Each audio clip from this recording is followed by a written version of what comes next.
Hello students, welcome back to my YouTube channel Indian judiciary. आज की video में हम the protection of women from domestic violence act 2005 के MCQ solve करेंगे। ये पार्ट 1 है वीडियो का। इसको स्टार्ट करने से पहले मैंने जो प्रीवियस वीडियो बनाई थी एमसीक्यूज़ की, डाउरी प्रोहिबिशन एक्ट 1961 से रिलेटेड 2 क्वेश्चन पूछे थे लास्ट में, उनको पहले देख लेते हैं। फर्स्ट क्वेश्चन पूछा था ban on advertisement given under which section, तो आंसर क्या होगा? Option C, section 4A।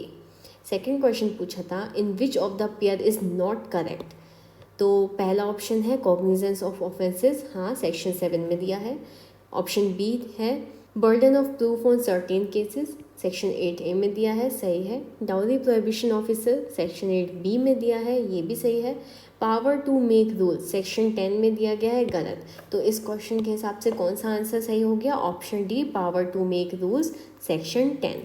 Power to make rule ये दिया है हमें सेक्शन 9 में, और सेक्शन 10 में स्टेट गवर्नमेंट के पास शक्ति है रूल्स बनाने की, और सेक्शन 9 में किसके पास है? सेंट्रल गवर्नमेंट के पास। क्लियर?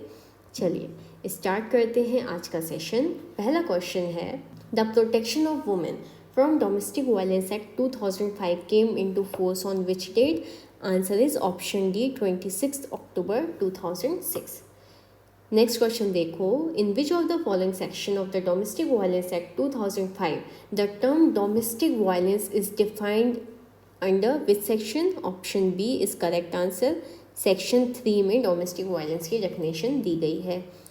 क्वेश्चन नंबर 3 देखो, any order made by the competent court under the domestic violence act is enforceable? Answer is option D, through out India. संपूर्ण भारत पर लागू होगा ऐसा कोई भी आदेश जो डोमेस्टिक वायलेंस एक्ट के अंतर्गत किसी कॉम्पिटेंट कोर्ट के द्वारा बनाया गया है। क्वेश्चन नंबर 4 देखो, which of the following term has not been used in the category of various kinds of abuse falling in the definition of domestic violence? Option A emotional abuse, हाँ define किया है। Verbal abuse define किया है। Economic abuse define किया है, लेकिन mental abuse define नहीं किया है। तो आंसर क्या हो जाएगा? Option D, mental abuse. जब हम सेक्शन 3 पढ़ेंगे डोमेस्टिक वायलेंस की डेफिनेशन का, तो वहाँ पे एक्सप्लेनेशन दिए गए हैं जिसमें emotional abuse, verbal abuse, economic abuse और फिजिकल एब्यूज़ और सेक्सुअल एब्यूज़ डिफाइन किया गया है। नेक्स्ट क्वेश्चन देखो, question number 5, information to protection officer about domestic violence may be given under section 4 of the domestic violence act? Answer is by any person. किसी भी व्यक्ति के द्वारा इन्फॉर्मेशन दी जा सकती है प्रोटेक्शन ऑफिसर को किसी ऐसे एक्ट के बारे में जो कि डोमेस्टिक वायलेंस से रिलेटेड है। क्वेश्चन नंबर 6 देखो, shelter home notified under the domestic violence act is bound to provide shelter to the aggrieved person on the request of? The answer is option E, both A and D, यानी कि protection officer और the aggrieved person. ये कहाँ मिलेगा हमें? Section 6 में। Question number 7 देखो, which one of the following is not the function of protection officer under section 9 of the domestic violence act? Option A, to assist the magistrate in the discharge of his function, सही है ये। Option B, to maintain a list of service provider, ये भी सही है। To get the grieved person medically examine, ये भी सही है। To order for monetary relief, ये गलत है। तो इस क्वेश्चन के हिसाब से आंसर क्या हो गया? Option D, to order for monetary relief. ये हमें कहाँ पढ़ना है? सेक्शन 20 में। और मॉनेटरी रिलीफ की जो डेफिनेशन है वो कहाँ दी गई है? इसकी डेफिनेशन 2K में। प्रोटेक्शन ऑफिसर कहाँ डिफाइन किया गया है? सेक्शन 2N में। और प्रोटेक्शन ऑफिसर का जो अपॉइंटमेंट है वो कहाँ किया गया है? सेक्शन 8 में।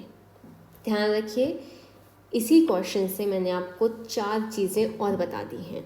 जो भी ये एक्ट डिटेल में पढ़ना चाहते हैं वो MPADPO की प्लेलिस्ट चेक कर लीजिए, वहाँ पे ये पूरा एक्ट डिटेल में मैंने समझाया है। नेक्स्ट क्वेश्चन पे आ जाओ। Question 8, under section 8 of the domestic violence act the number of protection officer in each district may be? The answer is option B, such member as the state government may prescribe. Question number 9, a notice of date of hearing fixed under section 12 of the Domestic Violence Act shall be given by the magistrate to the answer is option B, protection officer. अभी मैंने आपको बताया कि protection officer कहाँ define किया गया है, 2N में, और इसका अपॉइंटमेंट कहाँ दिया गया है, सेक्शन 8 में। लास्ट क्वेश्चन देखो आज के सेशन का, which one of the following can not be registered as a service provider under section 10 of the domestic violence act. Option A, any voluntary association registered under the society registration act 1860, correct है। Option B, any company registered under the companies act 1956, ये भी दिया गया है। Any company registered under any other law for the time being in its force, ये भी दिया गया है।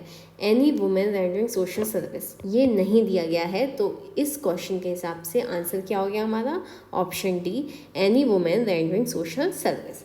डिटेल में जाके सेक्शन 10 में पढ़ लीजिए इसको। अब लास्ट में मैं आपसे 2 क्वेश्चन पूछ रही हूँ जिनका आंसर आपको हमें कमेंट सेक्शन में देना है।